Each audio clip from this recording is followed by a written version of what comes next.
Hello বন্ধুরা, আজ বানাবো ঝিঙে দিয়ে আলু দিয়ে পাঁপড় দিয়ে চিংড়ির তরকারি। তার জন্য প্রথমে পাঁপড়গুলো ভেজে নিয়েছি, এবার ওই একই তেলে চিংড়িগুলো ভেজে নেব।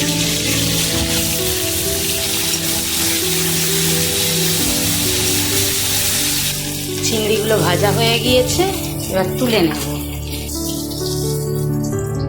তেলে প্রথমে 5 ফোড়ন দেব, আর জিরে আর আদা বেটে রেখেছি দিয়ে দেবো, লঙ্কা দুটো দেবো, আর সঙ্গে টমেটো দিয়ে দেবো। এবারে ঝিঙে আর আলুটা দিয়ে দেবো, দিয়ে ভালো করে কষিয়ে নেব। এবারে এক এক করে নুন, হলুদ, লঙ্কা আর গুঁড়ো মশলা দিয়ে ভালো করে এটাকে কষিয়ে নেব। সবজিটা কষানো হয়ে গেছে, এবার পরিমাণ মতো জল দিয়ে দেবো।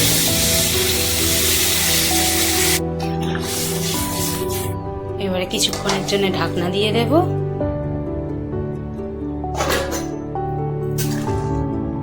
তরকারিটা প্রায় হয়ে এসছে, এবার পাঁপড় আর চিংড়ি মাছটা দিয়ে দেব।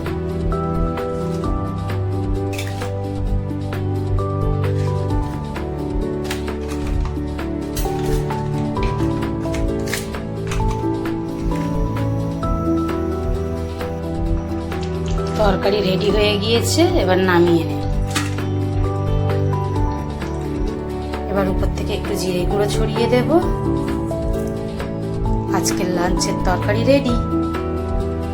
লাঞ্চে বানিয়েছি পেঁয়াজ দিয়ে ছোলা দিয়ে কলমি শাক ভাজা, পাঁপড় দিয়ে ঝিঙে দিয়ে চিংড়ির তরকারি আর আমের চাটনি।